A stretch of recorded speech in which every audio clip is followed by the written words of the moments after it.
자, 오늘 함께 나눌 말씀은 주일날도 살폈는데 우리 시편 127편 1절에서 5절까지 말씀을 먼저 우리 또 한번 같이 봉독해 보도록 하겠습니다. 127편 1절에서 5절입니다. 제가 한 절, 여러분들이 한 절, 마지막은 다 같이 합독하도록 하겠습니다. 여호와께서 집을 세우지 아니하시면 세우는 자의 수고가 헛되며 여호와께서 성을 지키지 아니하시면 파수꾼의 깨어 있음이 헛되도다. 너희가 일찍이 일어나고 늦게 누우며 수고의 떡을 먹음이 헛되도다. 그러므로 여호와께서 그의 사랑하시는 자에게는 잠을 주시는도다. 보라, 자식들은 여호와의 기업이요 태의 열매는 그의 상급이로다. 젊은 자의 자식은 장사의 수중의 화살 같으니 함께 읽습니다. 이것이 그의 화살통에 가득한 자는 복되도다. 그들이 성문에서 그들의 원수와 담판할 때에 수치를 당하지 아니하리로다. 아멘.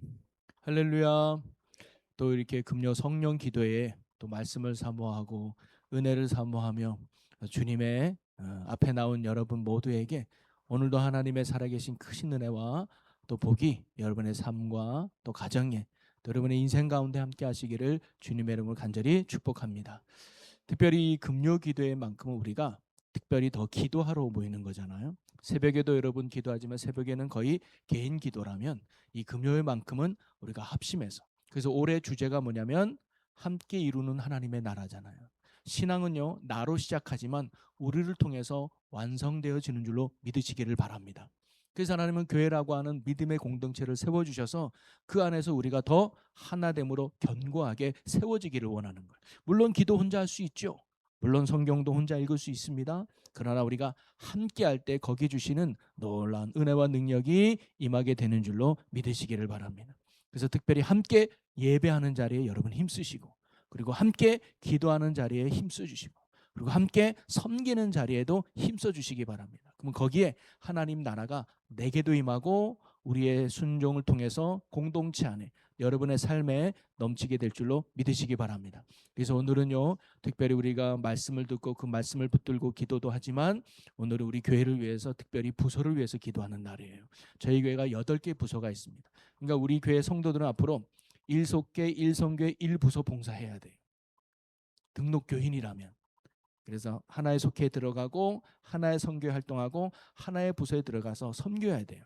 최소한 중보 기도까지. 그래서 우리가 함께 하나님의 나라를 이루어가는데 오늘은 부서를 위해서 기도하는 날이거든요.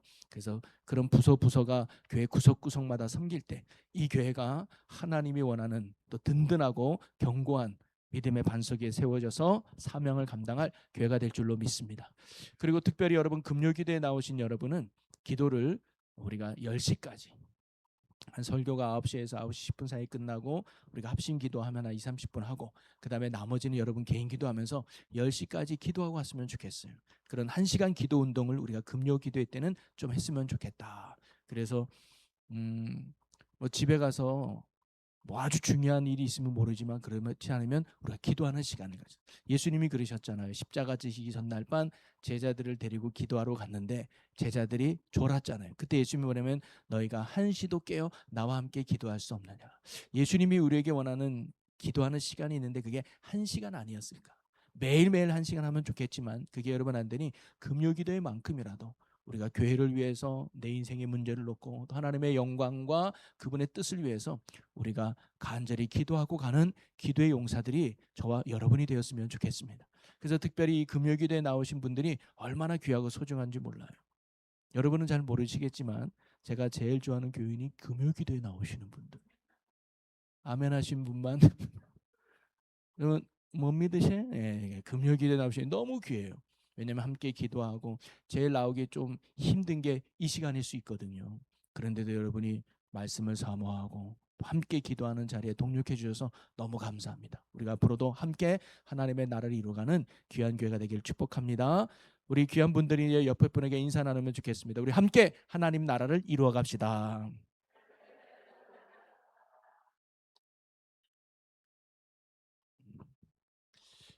제가 어떻게 이게 글을 보니까 어느 남자들이 많이 모여가지고 애처가 대회를 했대요. 그래서 애처가 대회를 해가지고 글을 적은 거야. 나는 이렇게 아내를 사랑한다 가지고 시상을 했는데 장려상 받은 분이 이렇게 글을 썼어요. 아내에 의한 아내를 위한 남편이 되겠습니다. 이분이 장려상을 받았어. 그 다음에 동상 받은 분이 뭐라고 고백했느냐? 아내가 나를 위하여 무엇을 할지 생각하기 전에 내가 아내를 위하여 무엇을 할지 먼저 생각합니다. 이분이 동상을 받았네. 자, 은상을 받은 분은 뭐라고 고백했느냐? 나는 아내를 사랑한다. 고로 나는 존재한다. 아주 유명한 말을 남겼어요. 그 다음에 금상 받은 분은 뭐냐? 나는 아내를 위한 역사적 사명을 띠고 이 땅에 태어났다. 우리 여기 남자분들 다 동의하시죠? 육수성도니 동의해. 금상입니까? 자, 특별상 받았어요. 뭐냐? 니들이 아내를 알아? 이게 특별상을 받았어요. 자, 공로상을 받은 분이 이렇게 했습니다. 뭐냐? 나에게 아내가 없다는 것은 저를 2번 죽이는 겁니다. 그리고 마지막 영예 대상 받은 사람이 뭐라고 고백했느냐? 내일 지구가 멸망한다 할지라도 나는 오늘 나에게 맡겨진 설거지, 청소, 빨래를 열심히 할 것이다. 이렇게 해서 명예 대상을 받았다고 하는. 웃어줘서 고마워요. 예. 여기 모든 남자들 모두 다 동의하시죠? 예. 우리 윤기중 선생님 동의하시죠? 예, 이렇게 너무 감사해요. 다음 주는 여성들에 대한 얘기를.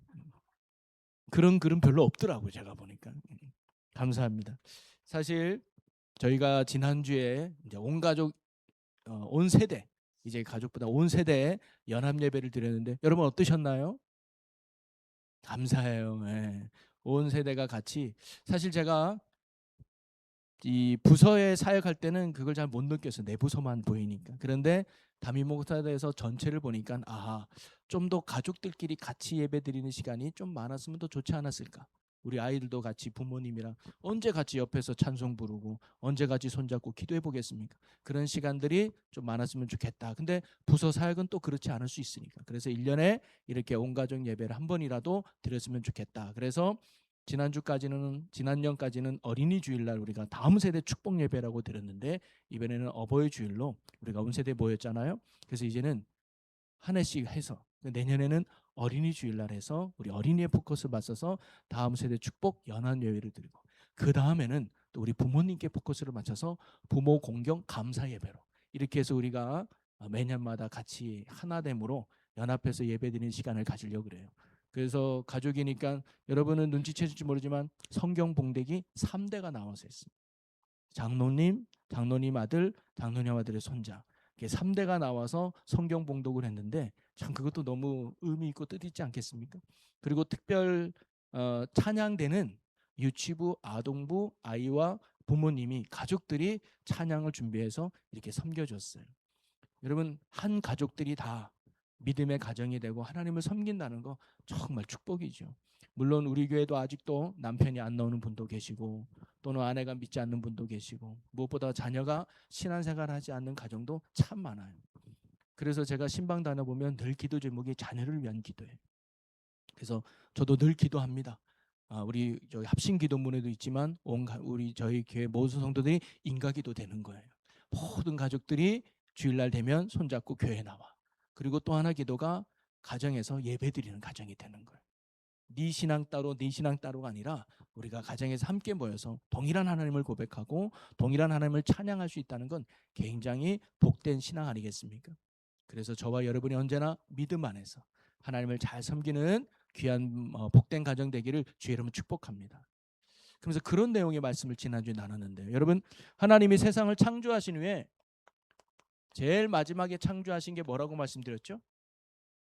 아담이라고 생각하지만 아담이 아니라 뭐냐?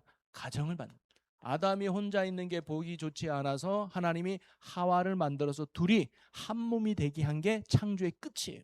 그래서 둘이 한 몸이 되게 하신 후에 하나님이 보시기에 심히 좋았더라면서 창조가 마무리돼요. 그 다음에는 안식하셨잖아요. 그래서 창조의 마지막이 가정입니다. 그럼 하나님이 가정을 왜 만드셨을까요?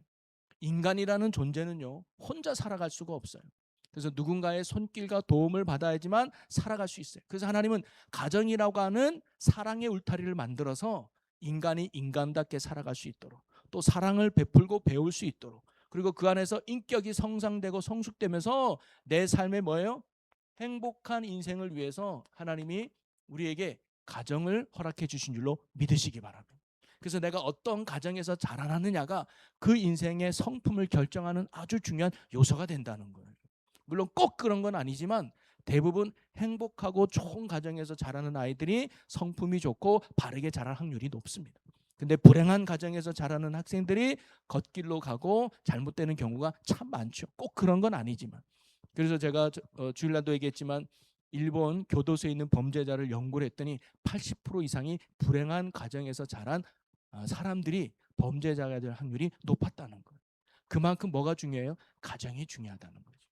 자, 그러면 우리가 어떻게 해야 행복한 가정을 이룰 수 있을까? 여러분의 가정은 행복하시죠? 예, 표정만 봐도 알 수 있어요. 윤기철 권사님 행복에 눈이 툭툭 떨어지네. 말 안 해도 알아요. 아내가 너무 고맙고 사랑스러운 눈빛이 막 보입니다만은 이승훈도 아주 눈빛에서 아내 사랑이 확 돌아지고 아주 봐요. 같이 앉은 것만 봐도 알 수 있는 거 아닙니까? 집에서 그렇게 부스에서도 교회 와서 같이 앉아 있는 거. 엄청난 사랑이 넘치는. 그렇다고 윤기철 권사님 그렇다는 건 아닙니다. 윤기철 권사님은 더 은혜를 사모해서 이렇게 앞자리를 사모하는 그 믿음 있지 않습니까? 그래서 그러면 어떻게 하면 행복한 건강하고 우리 가정에 웃음이 넘칠 수 있을까? 그걸 가르쳐 주는 게 시편 127편의 말씀이라고 생각해요. 여러분 시편 127편의 말씀을 누가 지었는지 아십니까? 누가 지었을까요? 솔로몬 왕. 야, 이거 신학생도 잘 모르는데 성경을 잘 보면 성경에 답이 나와요. 그 위에 보면 솔로몬이 지었다가 나와요. 그래서 이 시편 127편은 솔로몬이 지은 거거든요. 여러분 솔로몬은 성경을 총 3권을 지었다고 봐요. 젊었을 때 지었던 것이 아가서, 남녀의 사랑 이야기.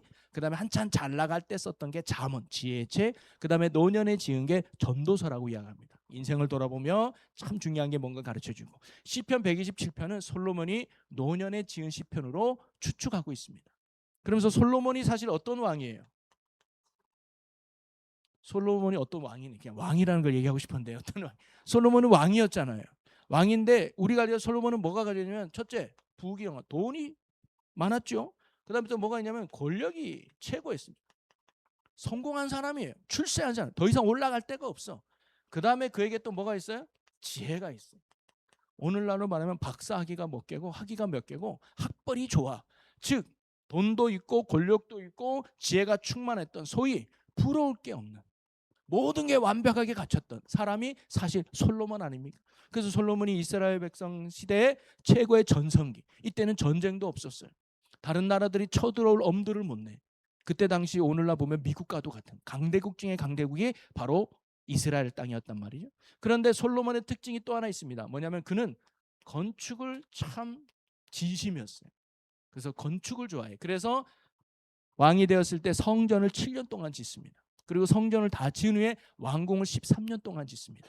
그리고 본인이 퇴임할 때까지 수십 년 동안 이곳저곳 지역에다가 성을 짓고 건축물을 짓는 일에 열심히 했던 게 사실 솔로몬이에요. 그래서 건축에는 솔로몬이 일가견이 있는 거예요. 자, 그런데 솔로몬이 인생을 마무리하면서 가만히 보니까 깨달은 바가 있어서 고백한 게 시편 127편인데 1절에 이렇게 고백을 해요. 아주 중요한 비밀인데 1절 우리 같이 읽어보도록 하겠습니다. 여호와께서 집을 세우지 아니하시면 세우는 자의 수고가 헛되며 여호와께서 성을 지키지 아니하시면 파수꾼의 깨어 있음이 헛되도다. 아멘. 솔로몬은 수많은 집도 짓고 수많은 성도 쌓았을 것이에요. 그렇죠? 근데 1편에서 말하는 집과 성은 단순히 건축물을 의미하기보다는 오늘날 우리의 인생을 말하기도 하고요. 인생을 하나의 집으로 보는 거예요. 인생을 하나의 성으로 보는 거죠.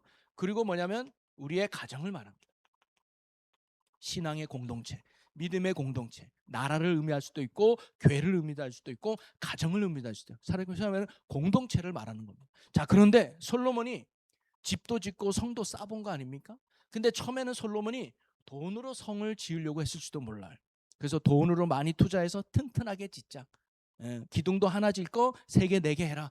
무너지지 않는 튼튼한 성을 짓자라도 돈을 많이 넣어서 건축물을 지었을 겁니다. 또 하나는 자기가 가지고 있는 권력을 가지고 그 아주 웅장한 성을 짓고 아주 웅장한 집을 지었을 거예요. 왜? 왕이니까. 야 500평, 700평, 뭐 1000평 만들어 하지 않겠어요? 웅장한 성을 또 지었고 큰 집을 지었습니다. 그뿐만 아니라 지혜가 뛰어나요. 지혜가 뛰어나니까 아름답게로 만들어요. 아주 화려해요. 그래서 돈을 투자해서 튼튼하게 만들고 권력을 투자해서 아주 웅장하게 만들고 지혜를 투자해서 아주 화려하게 아름답게 집과 성을 솔로몬이 지었을 겁니다. 그런데 가만히 보니까 이걸로 아름답고 튼튼하고 멋진 건축물이 질 줄 알았는데 어느 날 지진이 나니까 성이 무너지는 거예요. 비바람이 치니까 짓던 성이 와르르 무너지는 거예요. 아무리 돈으로 건축을 해도 아무리 권력으로 성을 쌓고 아무리 지혜로 건축을 쌓아서 누가 도와주지 않으면 하나님이 역사하지 않으면 안 되는구나. 그걸 솔로몬이 깨닫게 된 겁니다. 그러면서 지은 게 시편 127편이라고 볼 수 있어요. 그러면서 행복한 가정, 무너지지 않는 가정, 하나님이 보시기에 건강하고 복된 가정은 뭐냐? 한마디로 말하면 하나님이 세우시는 가정입니다. 하나님이 함께하는 가정, 하나님이 붙드시는 가정, 하나님을 이끄시는 가정이 행복한 가정이요, 건강한 가정이요, 복된 가정이고 복된 인생이 되는 줄로 믿으시기 바랍니다. 살아계신 그 하나님이 붙들고 주실 때, 능력의 그 하나님이 인도해 주실 때 우리의 인생도 승리하는 인생이 되실 것이고 우리의 가정도 무너지지 않는 축복의 인생과 가정이 될 줄로 믿습니다. 자, 그러면 어떤 게 하나님이 세우시는 가정일까? 그래서 저는 본문 말씀에서 세 가지를 찾아서 지난주에 나눠봤는데요. 다시 한번 복습하면서 우리가 마음에 새기는 말씀이 되었으면 좋겠습니다. 자, 첫째로 하나님이 세우시는 가정은 어떤 가정이냐? 바로 하나님을 의지하는 가정. 하나님을 의지하는 가정이 바로 하나님을 세우시는 가정인 줄로 믿습니다. 여러분 1절 말씀을 다시 한번 보면 여호와께서 집을 세우지 아니하시면 세우는 자의 수고가 헛되며 여호와께서 성을 지키지 아니하시면 파수꾼에 깨어 있음이 허사로다. 이 말은 뭐냐면 하나님 아니면 안 된다는 거잖아요. 여러분 노아가 방주를 지어요. 한 120년 동안 지었다고 학자들은 보고 있는데 얼마나 튼튼하게 졌겠습니까? 자, 이제 방주를 다 짓고 하나님의 말씀처럼 거기에다 동물들을 다 집어넣어요. 그리고 노아 식구들도 다 들어갔습니다. 자, 이제 마지막 뭐가 남았느냐? 문만 닫으면 돼. 근데 성경에 그 문을 누가 닫았다고 나와요? 하나님이 닫으셨더라고. 이건 아주 중요한 영적 교훈을 줍니다. 아무리 노아가 방주를 튼튼하게 지은들, 아무리 그 안에 노아의 방주 동물들과 노아의 가족이 그 방주 안에 들어간들 문을 닫지 않으면 아무 소용이 없는 거예요. 그 튼튼한 방주가 무슨 소용이 있겠어요? 그 안에 들어간들 무슨 소용이 있어요? 문이 열려 있으면 물이 그대로 들어오는 거예요.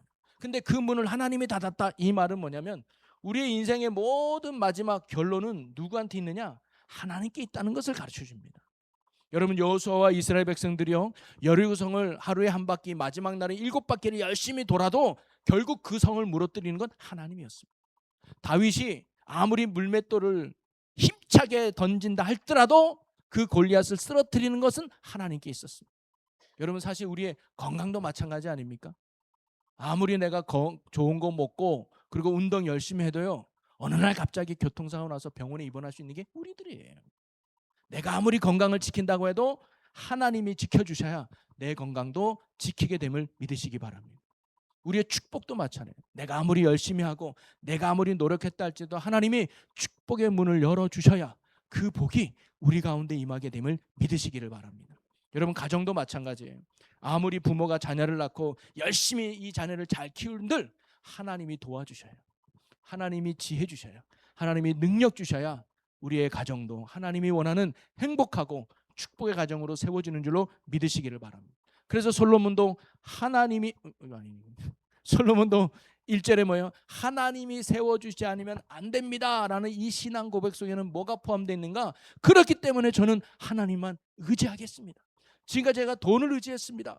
권력을 의지하고 내 인생을 지으려고 했습니다.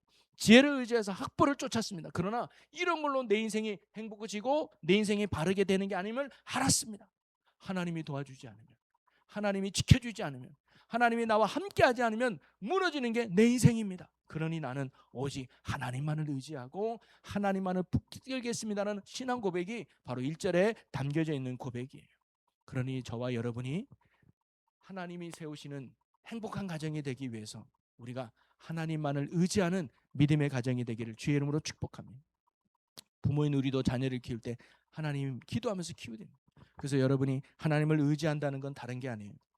첫째, 예배 중심의 삶이 되는 것이고, 두 번째, 기도 중심의 삶이 되는 것이고, 세 번째, 하나님의 말씀에 순종하는 삶을 살아가는 것이 하나님 중심의 삶인 줄로 믿습니다.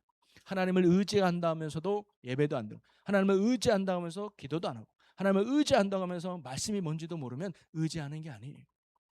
하나님을 의지한다는 건 그분께 나를 맡기는 거고 순종하는 거 아니겠습니까? 그럴 때 하나님이 우리를 붙드시고 행복과 축복의 삶으로 인도해 줄 줄로 믿습니다. 그래서 마태복음 7장 7절에 구하라 그럼 너에게 주실 것이요, 찾으라 그럼 너에게 찾을 것이요, 두드리라 그럼 너에게 열릴 것이니. 그러면서 8절에 뭐라 해요? 구하는 이가 얻을 것이고 찾는 이가 찾을 것이고 두드리는 이에게 열릴 것이다. 이 말은 뭐냐면, 얘들아, 내가 너에게 복을 주고 싶고 내가 너에게 능력을 주고 싶고 내가 너를 행복하게 하고 싶어도 너희들이 구하지 않으면, 너희들이 찾지 않으면, 너희들이 두드리지 않으면 나는 역사하지 않아. 너희들이 나에게 손을 내밀고 의지하지 않으면 나는 너를 만나줄 수가 없고 너에게 은혜가 줄 수가 없어 라는 말씀이에요. 그러면서 예수님은 그 뒤에서 7장 후반전에 집을 짓는 두 사람의 비유를 하잖아요. 한 사람은 모래 위에 집을 짓고 한 사람은 반석 위에 집을 지어요. 그랬더니 비바람이 칠 때 모래 위에 집은 집은 쉽게 무너져. 그러나 반석 위에 집은 집은 무너지지 않아요. 모래 위에 짓는 집은 쉽게 사는 인생이에요. 근데 반석은 쉽지 않아요. 그러면 반석이 뭘까요? 반석이 바로 하나님, 예수 그리스도인 줄로 믿으시기 바랍니다. 그래서 말씀대로 살아가는 것, 늘 예배 중심, 기도하며 말씀 중심으로 예수를 내 삶의 터전으로 삼고 살아가면 인생의 어떤 고난이 와도, 인생의 어떤 어려움이 와도 힘들지만 이겨내는 거예요. 그래서 제가 지난주에 주일날 김효진 그 개그맨 그 사모님 얘기를 했잖아요. 제가 간증을 한번 보여드릴게요. 그분이 짧게 했던 편집했던 쇼트 간증이 있는데 그거 한번 보겠습니다. 저희 남편이 폭음을 하고 집에 돌아와서 분노를 표출하기 시작하는데 그 분노의 대상이 다름 아닌 제가 되더라고요. 이런 일이 거듭되니까 도저히 나는 이제 이 사람하고는 살 수가 없다. 하나님께 기도했어요. 하나님, 저 이제 도저히 이런 사람하고 못 살겠어요. 근데 갑자기 불현듯 하나님께서 사랑이 뭔 줄 아니? 사랑은 오래 참고, 사랑은 오래 참고를 제 가슴에 확 각인시켜 주시는 거예요. 사랑은 온유하고 모든 것을 참으며 모든 것을 믿으며 모든 것을 견디느니라. 이게 사랑이야. 내가 너를 그렇게 사랑하고 있단다. 네 남편을 그렇게 사랑하고 있단다. 그 길로 제가 무릎 꿇고 하나님께 기도드렸습니다. 하나님, 잘못했어요. 하나님, 제가 죄인입니다. 술 마시러 가는 우리 남편의 뒷모습을 보면서 하나님, 저 아들 회복시켜 주세요. 술 마시고 돌아온 잠든 남편을 붙잡고 하나님, 이 아들을 회복시켜 주세요. 남편의 회복을 위해서 간절히 기도드렸어요. 술 마시러 가는 그 빈도수가 점점점 줄어들어요. 그리고는 급기야 술을 끊더라고요. 그리고는요, 말씀을 읽기 시작하는 거예요. 어느 날은 남편의 서재를 지나가는데요, 통곡하면서 기도하는 그 기도 소리가 제 귀에 들리더라고요. 막 울면서 하나님, 잘못했어요. 근데 그 기도 소리를 듣는데 그게 얼마나 감사한지, 그렇게 저희 남편은 회복이 됐어요. 아멘. 그래서 그 남편이 목사님이 됐어요. 네. 그래서 산모로서 지금 굉장히 참 감사하게 하는데요. 이 가정이 그런 비바람의 폭풍에 휘둘릴 때 그래도 견고했던 이유는 뭐냐면 반석이 그리스도였던 거예요. 그래서 그분께 기도하고 그분의 말씀 앞에 순종하잖아요. 말씀이 뭐예요? 사랑하라 말씀이 내게 들어왔을 때 순종하는 거죠. 저는 저와 여러분이 그런 믿음이 됐으면 좋겠습니다. 지내다 보면 공동체 안에서 왜 문제가 없겠습니까? 왜 어려움이 있겠습니까? 근데 주님은 뭘 원하는지를 알잖아요. 사랑하라, 용서하라, 품어줘라. 근데 그게 내가 사는 길이에요. 그럴 때 우리 공동체가 회복되고 또 가정이 회복되고 또 믿음의 반석에 든든해서 하나님 주신 진정한 회복과 축복이 일어나지 않겠습니까? 여러분 명심합시다. 남이 변화해 내가 변하는 게 아니라 내가 변화될 때 남도 변화될 수 있어요. 바로 믿음의 반석에 가정 위에 있을 때 그런 하나님의 인도하심이 일어나는 거예요. 저는 여러분의 삶과 또 가정과 또 이 교회가 그런 교회와 가정이 되길 주의 이름으로 간절히 축복합니다. 두 번째로 하나님이 세우시는 가정은 뭐냐면, 두 번째는 바로 쉼과 평안이 있는 가정. 자, 2절 말씀을 한번 읽어보겠습니다. 너희가 일찍 일어나고 늦게 누우며 수고의 떡을 먹음이 헛되도다. 그러므로 여호와께서 그의 사랑하는 자에게는 잠을 주시는도다. 아멘. 아무리 일찍 일어나고 늦게 누워요. 그런데 아무리 열심히 먹어요. 근데 뭐가 없어요? 마음에 평안이 없어요. 마음에 기쁨이 없어요. 그러면 그렇게 많이 돈 벌어서 뭐 하겠냐? 그렇게 열심히 바둥바둥해서 무엇 하겠느냐? 아무 소용없다. 그래서 하나님이 사랑하는 자에는 뭐가 있다는 거예요? 잠이 있다는 거예요. 그래서 이런 말은요, 교회에서 잘 주무시는 분이 자기의 아주 좋아하는 성경 구절이 요거라고 얘기해요. 목사님, 사랑하는 자에게 잠을 주신다 그래서 하나님이 저를 많이 사랑하시나 봐요. 물론 잠은 우리가 콕 자는 잠도 잘 수 있지만 성경에서 말하는 잠은 단순한 잠이 아니라 안식, 쉼, 평안을 의미하고 있습니다. 여러분, 어떤 사람이 잠을 잘 잡니까? 마음이 평안한 사람이에요. 근심 걱정 없는 사람, 생각이 없는 사람이 참 잘 자는 거 아니겠어요? 누가 잘 자? 우리 어린아이들 얼마나 잘 잡니까? 전쟁 나도 잘 자는 게 우리 어린아이들이에요. 기름값이 올라도 잘 자, 우리 애들은. 그렇죠? 뭐 옆집에 불이 나도 잘 자. 왜? 근심 걱정이 없어. 그냥 부모가 옆에 있다는 그 하나만으로 안도만 가지고 너무 편하게 자는데. 근데요, 하나님이 세우시는 가정에는 이런 평안과 쉼이 있는 줄로 믿으시기 바랍니다. 왜 그런 줄 아십니까? 그가 하나님을 신뢰하기 때문에. 하나님을 의지하는 자에게 나타나는 두 번째 요소가 뭐냐면 그분을 신뢰하는 거예요. 그래서 그분을 맡기는 거예요. 내가 염려한다고 달라지는 게 아니라는 걸 알아요. 내가 걱정한다고 좋아지지 않는다는 걸 알아요. 그래서 내가 할 수 없는 거 하나님께 맡기자. 그리고 나는 내가 할 수 있는 일 하자. 그게 믿음의 사람이 하는 행동입니다. 그 속에서 하나님의 역사와 하나님의 평강이 우리 삶에 넘쳐나는 거죠. 그래서 스펄전 목사님이 이런 말을 했어요. 믿음은 우리를 침대에 편안히 눕게 하지만 염려는 우리를 밤새 깨어있게 한다. 요즘 현대인들은 불면증이 참 많다고 해요. 잠을 못 자고 수면제를 먹어야 잠을 자는 분들이 의외로 많아요. 그게 왜 그럴까요? 염려가 많아서 그래요. 생각이 많아서 그래요. 한마디로 말하면 하나님이 주시는 참된 쉼과 평안이 오늘날 많은 사람들에게는 없기 때문입니다. 그 이유가 뭐냐면 팀 켈러 목사님은 사람들마다 자기 의가 있기 때문이라고 얘기해요. 자기 의가 뭐냐면 남들보다 잘해야 된다는 생각, 남들보다 성공해야 된다는 생각, 남들보다 뒤처지면 안 된다는 생각. 이런 자기 의가 진하다 보니까 자꾸 뭐예요? 염려가 많고 근심이 많고 그러다 보니까 잠을 잘 못하게 되는 그런 안타까운 모습들이 오늘날 살아가는 사람들에게 많이 있다는 거죠. 근데 성경은 오늘 우리에게 이렇게 이야기해 줍니다. 빌립보서 4장 6절 7절을 같이 읽어볼게요. 아무것도 염려하지 말고 다만 모든 일에 기도와 간구로 너희 구할 것을 감사함으로 하나님께 아뢰라. 그리하면 모든 지각에 뛰어난 하나님의 평강이 그리스도 예수 안에서 너희 마음과 생각을 지키시리라. 아멘. 너희 마음과 생각을 지킨다는 게 뭐예요? 너희 두려워하지 않고 걱정하지 않고 참된 쉼과 평안으로 하나님이 인도한다는 거예요. 어떤 사람에게? 맡기는 사람에게. 여러분, 하나님이 세워주시는 가정, 하나님이 붙드시는 가정, 하나님이 함께하는 가정은 하나님을 의지함과 동시에 하나님께 모든 것을 맡겨서 참된 평안으로 사는 자임을 믿으시기 바랍니다. 그래서 아무 문제가 없다는 게 아니에요. 어떤 문제가 와도 하나님께 맡기는 거예요. 그리고 내가 할 수 있는 일에 감당하는 거예요. 요즘 뭐 전도가 안 된다? 아니요. 전도가 안 되는 것도 맡겨. 그리고 내가 하는 거 뭐예요? 전하면 되는 거예요. 복음을 전하는 게 내 삶이고 그 사람을 믿게 하는 건 하나님께 맡기는 거예요. 우리가 어떤 일을 할 때도 자녀를 키우는 것도 마찬가지고요. 어떤 진급을 하거나 어떤 사회에서 어떤 무슨 프로젝트를 맡았거나 무슨 일을 하는 것도 마찬가지입니다. 맡겨요. 하나님께 결과를 맡기고 우리는 뭐냐? 내가 할 일을 찾는 거예요. 내가 해야 될 일이 뭔가 열심히 하는 거예요. 그러면 하나님께서 예기치 않은 은혜의 손길로 감당할 수 없는 능력으로 우리를 인도해 줄 줄로 믿습니다.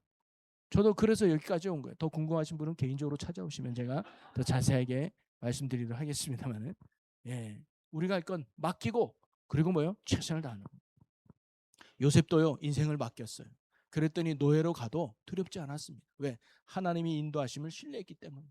다윗도요 도망자가 돼도 두려워하거나 불안하지 않았습니다. 사망의 음침한 골짜기 있어도 나는 해를 두려워하지 않습니다. 왜? 주께서 나와 함께 하셔서 나를 지키시고 인도하실 그분을 나는 신뢰하기 때문에. 그래서 다윗에게도 뭐예요? 참된 쉼과 평안이 도망자 신세에도 있었던 거예요. 그러니 오늘도요, 우리 어떤 문제도 주님께 맡기는 하나님을 신뢰하는 자가 되기를 축복합니다. 여러분 직장 생활도, 여러분 건강도, 그리고 여러분 자녀도, 그리고 여러분이 하는 모든 일도 하나님께 맡겨서 그 대신 내가 해야 될 일이 뭔가를 여쭤보는 거예요. 하나님, 지금 제가 무엇을 순종하기를 원합니까? 그럼 그걸 감당하는 거예요. 그래서 우리가 고린도전서 새벽 말씀이 있는데 거기에서 고린도 교회 교회들은요, 나는 바울파야, 나는 게바파야, 나는 아볼로파야라고 스스로 누구한테 배웠는가를 자랑해요. 그때 바울이 말하지요. 바울이 뭔 소용이 있냐? 아볼로가 뭐냐? 그냥 그들은 심었고 물을 줬지만 자라게 하신 것은 하나님이야. 너에게 은혜 주고 너를 복되게 한 건 바울이 아니고 아볼로가 아니라 하나님이야. 결과는 하나님이야. 그냥 우리는 내게 맡겨진 거 순종할 뿐이야. 그게 오늘 우리의 자세가 되기를 소망합니다. 목사인 저는 목사로서, 권사님과 장로님은 그 역할로, 또 집사는 집사로서, 또 부모는 부모로서, 자녀되는 자녀됨으로 순종하고 열심히 하나님을 맡기고 나아간다면 어느 순간 행복의 꽃이 피고 복음의 열매를 맺는 아름다운 가정과 삶이 될 줄로 믿습니다. 그 다음에 세 번째로, 하나님이 세우는 가정은 어떤 가정이냐? 그 가정에 미래 소망이 있다는 거예요. 미래 소망은 영향력이에요. 오늘로써 끝나는 게 아니라 앞으로가 더 좋아지는 역사가 일어난다는 게 하나님이 세우는 가정인 줄로 믿습니다. 자, 3절에 이렇게 말해요. 3절 읽어볼까요? 자식은 여호와의 주신 기업이요 태의 열매는 그의 상급이로다. 아멘. 요즘 사람들은 자녀를 낳아 키우는 것을 되게 겁내해요. 뭐 경제적으로도 그렇고 교육하기에 자신이 없고 또 미래에 대한 염려 때문에 아이 낳기를 두려워하지만 성경은 말합니다. 자녀는 뭐냐면 하나님이 주신 기업이요 하나님이 주신 상급이라는 거예요. 한마디로 말하면 하나님이 우리의 복된 삶을 위해서 주시는 은혜의 선물이 자녀인 줄로 믿으시기를 바랍니다. 여러분, 사람이 선물을 주는 이유가 뭐예요? 그 사람이 잘 되기를 바라서 주잖아요. 선물에 폭탄을 담아서 주는 사람은 없잖아요. 그 선물이 아니잖아요. 선물은 뭔가 하나라도 이 사람이 행복하기를 바라고 뭔가 하나라도 이 사람이 잘 되기를 바라잖아요. 이 기업이라는 뜻이 뭐냐면 유산, 선물, 맡기는 거 이런 거거든요. 하나님이 우리에게 왜 축복하시고 왜 선물을 주겠습니까? 저와 여러분의 복된 인생 아니에요. 즉 우리에게 허락한 자녀는 나를 힘들게 하고 나를 망하게 하고 나를 어렵게 하려고 하나님이 우리에게 보내준 자녀가 아니라 우리의 삶을 더 복되게 하려고, 우리의 삶을 더 아름답고 또 축복의 삶을 만들려고 하나님이 우리에게 보내주신 귀한 선물임을 믿으시길 바랍니다. 아브라함에게 이삭은 삶의 축복이고 미래의 소망이었어요. 한나에게 사무엘도 그랬어요. 우리도요 그런 눈으로 자녀를 바라보는 어린이 되었으면 좋겠습니다. 우리 셋이 지금 그런 눈으로 아주 귀한 자녀들인 거예요. 여러분, 그런 눈으로 바라볼 때 자녀를 키우는 것도 좀 달라지지 않을까요? 물론 그렇다고 제가 우리 뭐 자녀들을 엄청 잘 키우는 그렇진 않아요. 하지만 그런 마음, 예를 들어서 여러분 생각해 봅시다. 만약에 우리 예지나 유찬이, 예원이가 있는데 제가 여러분의 가정에 일주일만 자녀를 좀 돌봐주시오 맡겼으면 여러분 그 자녀를 여러분 자녀와 똑같이 키우겠습니까? 다르게 키우겠습니까? 똑같이 키우겠다. 너 안 일어나니? 제발 밥 좀 빨리 먹어라.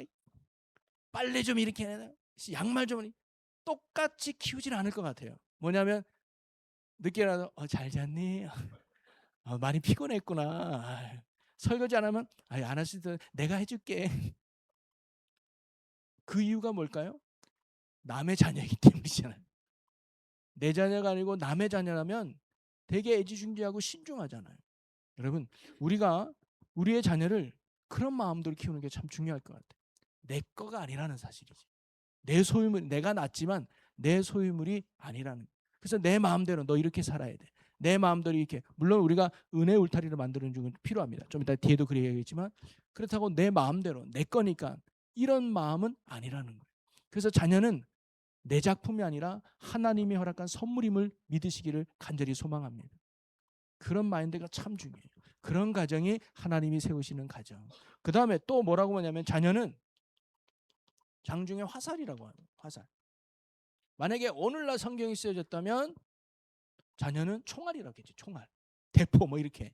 뭐예요? 전쟁에 쓰는 아주 중요한 무기가 화살이거든요. 그러니까 자녀가 화살이라는 것은 내 인생의 생명을 보존하고 사람들에게 영향력을 끼칠 수 있는 대상이 바로 자녀라는 거예요. 바로 하나님은 내 인생에 이러한 축복을 주기 위해서 우리에게 자녀를 허락하셨다. 우리의 가문을 더 빛내고 우리의 가문에 더 생명을 주는 축복으로 보내주신 게 자녀들이다. 그래서 이 자녀를 잘 키우는 게 그게 축복이라는 거죠. 자, 그러면서 이 화살은요 절대로 혼자 이렇게 날아가지 않습니다. 뭐가 있어야 돼요? 활시유가 있어야 돼요. 근데 이 활시유가 누구냐? 바로 부모가 할 수 있는 거예요. 그걸 얘기하는 거예요. 아무리 화살이 튼튼하고 뾰족해도요 그냥 넣으면요 아무 의미 없어요. 활시유에 넣어서 방향을 잡아야죠. 오른쪽으로 쌀 것인가 왼쪽으로 쌀 것인가. 첫째는 방향을 잡아야 되고, 두 번째는 뭐냐면 활시유를 힘껏 당겨줘야 돼. 그래야 그 활이 멀리 날아가고 아주 큰 무기가 되잖아요. 그래서 부모의 역할이 참 중요한 거예요. 그래서 첫째, 부모는 자녀를 정말로 믿음 안에서 사랑하고 축복하며 키워야 될 줄로 믿습니다. 이것처럼 하나님을 의지하고 하나님께 맡기고, 그래서 믿음의 방향을 잡아줘야 돼요. 아주 중요한 건 여기서 방향인데 뭐예요? 믿음의 방향이에요. 우리 믿음의 부모는 우리 자녀들이 예수 그리스도를 향해 살아갈 수 있도록 믿음의 방향을 항상 잘 가르쳐야 된다. 그리고 그 방향으로 잘 갈 수 있도록 힘껏 활을 줘서 도와줘야 된다. 세상의 방향이 아니라, 세상의 출세가 아니라. 저도 이제 대신방 때 종종 가보면 나이 많으신 권사님들이 제일 후회하는 게 자녀들을, 왜냐하면 그때만 해도 출세하고 성공하는 게 중요하니까 교회 안 나가도 좋은 대학 가는 게 먼저였어요. 그리고 교회 생활 안 해도 좋은 직장 가는 게 먼저였어요. 그리고 신앙생활 안 해도 승진하는 게 중요했어요. 근데 본인이 이제 70 넘고 80 다 돼 보니까 50살 되고 60살 된 자녀가 교회 안 나가는 게 너무 아픕니다. 그때는 교회 안 나가는 게 별볼이 없고 우선 출세하는 게 중요하다고 생각했는데, 이제 막상 죽음이 다가오고 자녀들을 보니까 돈 많이 버는 거 중요하지 않구나, 출세하는 거 중요하지 않구나, 성공하는 거 중요하지 않구나, 정말 마지막 때 예수를 아는 게 중요한 거라를 그때 많이 깨달아서 뒤늦게 회개하고 기도하고 있다는 분이 의외로 많아요. 여러분, 우리도요 어릴 때부터 우리 자녀들을 향해서 믿음의 방향을 키워야 될 줄로 믿습니다. 잘 안 따라와도 그래도 부모 울타리 안에 있을 때 그렇게 필요해요. 그리고 우리 자녀들은 또 뭐냐면 화살을 혼자 할 수 없어요. 활시위에 자기를 맡겨야 돼요. 그게 중요해요. 그거를 성경은 내 부모를 공경하라는 말로 나와요. 여러분, 왜 내 부모를 사랑하라고 하지 않고 공경하라고 했을까요? 사랑과 공경의 핵심의 가치가 달라요. 사랑의 가치는 희생이에요. 그래서 부모는 자녀를 사랑해야 돼요. 그래서 희생해야 되고 헌신해야 되는 게 맞아요. 근데 자녀는 부모를 사랑하는 게 아니라 공경해야 돼요. 공경의 핵심은 뭐냐면 순종입니다. 따르라는 거예요. 왜냐하면 자녀들보다 훨씬 인생을 살았고 어떤 길이 복된 길인지를 아는 자녀의, 부모의 말에 순종하는 게 자녀의 복이라는 거예요. 그래서 내 부모를 공경하라는 거예요. 여기 있는 우리 자녀들도 하나님이 나의 축복과 복된 삶을 위해서 내 인생에 보내주신 영적인 활심을 믿고 내 부모를 공경할 줄 아는 자녀들이 되기를 주의 이름으로 간절히 축복합니다. 그 대신 주 안에서 해야 돼요. 너 왜 교회 안 나오니? 엄마가 가지 말라 해서요. 순종해야 되잖아요. 주 안에서 순종해야 돼요. 그래서 부모님도 가지 말라, 왜? 내 자녀가 가지 말라는, 주 안에서 순종해요. 그래서 여러분이 자녀는 부모님을 공경하고 부모는 자녀를 사랑으로 축복해서 여러분의 가정이 믿음의 올바른 방향과 또 믿음의 올바른 속도를 향해서 정말로 하나님이 세우시는 행복한 가정이 되어 이 땅에 선한 영향을 끼치는 축복의 도구로 쓰임받는 여러분의 인생과 가정이 되고 또 이 교회가 되길 주님의 이름으로 간절히 축원합니다. 우리 이 시간 찬양하고 또 우리 말씀 붙들고 함께 기도하기를 원하는데요. 아무것도 두려워하지 말라. 우리 하나님이 나의 힘과 또 산성되심을 믿고 우리 함께 찬양하겠습니다.